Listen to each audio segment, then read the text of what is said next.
in the situation where we're trying to say, oh, I need to gather all this information from my students so they'll have something to read, but more trying to go, yeah, I know you read that on the internet, but that's not true. A lot of opportunities for people to engage with others, and the sooner we start and not reward the latecomers, and follow good teaching practice in that regard. So I want to welcome you all here to the 5th Annual Vice-Chancellors Forum on Learning and Teaching. And before we go any further, I would ask that the garlanding brigade come in here and do something that Dave may never have in his life again. But the Vice-Chancellor gets twice a day, whether he wants it or not.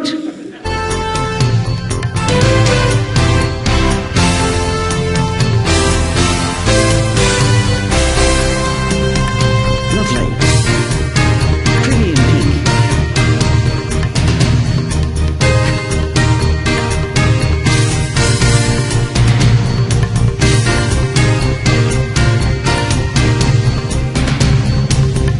Thank you. It's a real pleasure to have our keynote speaker here from Prince Edward Island. For those of you who know exactly where that is, that's a fair way from here.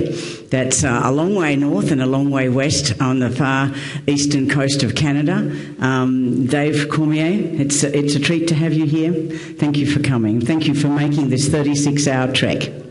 He's already spent quite a lot of time with various members of academic staff and CFL and others in close conversations, come up with some really exciting ideas and developments already. He's also had a special dinner with the Vice-Chancellor and his wife on Tuesday night when he was just off the plane, and that went well, so thank you for that.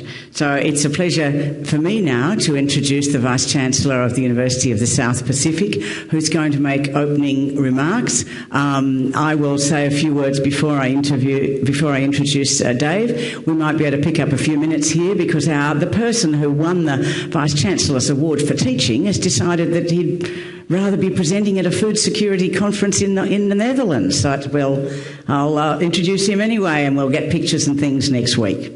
I just know that Professor Chandra has another important engagement, so we're going to try and stick to our time commitment here so that he can do both, stay here for Dave's presentation as well as meet his other commitments.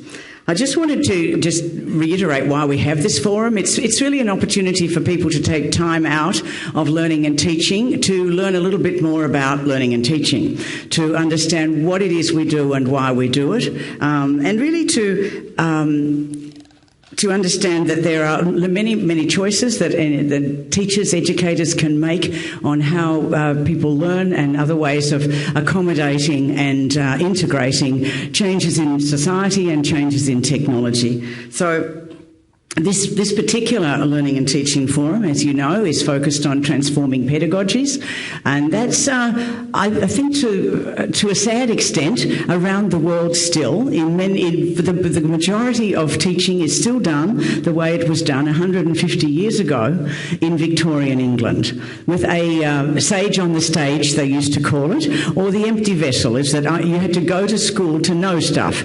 You had to go to school to learn stuff because they had the books, they had the classroom, they had the blackboard, they had the chalk, and they also had the ruler, which they hit you over the hand with if you didn't get it right. And you got, it was a very standard practice. The way I was taught in primary school in Tasmania in the 1950s was unchanged for 100 years, and sadly it is still that way in many settings. But what's happening for young people and for everybody in the rest of their lives, and the role of technology, and that it's changing everything in the way that they relate to others and themselves and ideas and knowledge, and who's driving the learning, means that maintaining that way of learning and that way of teaching is ineffective, but it's also shortchanging students and not bringing out all of the characteristics and attributes that we want and that we need them to be able to show when they graduate from this university. As you know, the graduate attributes can't just be developed by reading a book and writing an essay or filling in a multiple choice question. You have to learn and grow, exchange with others and develop. And so this opportunity over this next day and a half is for us to hear from our colleagues on what they have been doing to integrate and work with new technologies to transform the way people learn by transforming the way people teach.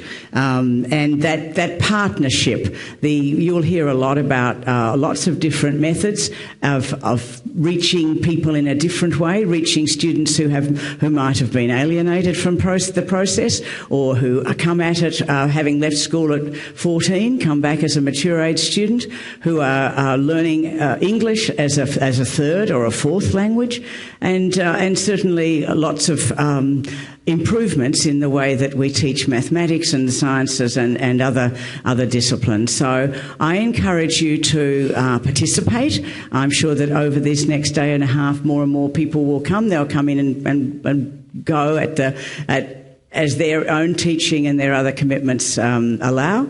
But I encourage you to participate. Make it a forum rather than just a sort of somebody speaks and then you look and say the odd thing. And I would like as much exchange as possible, because the land is not settled around this area. What works, what doesn't, is still there to be debated. And that's something that we should be doing. So with those words, I encourage the Professor Chandra, the Vice-Chancellor and President of USP, to make his own opening address. Thank you.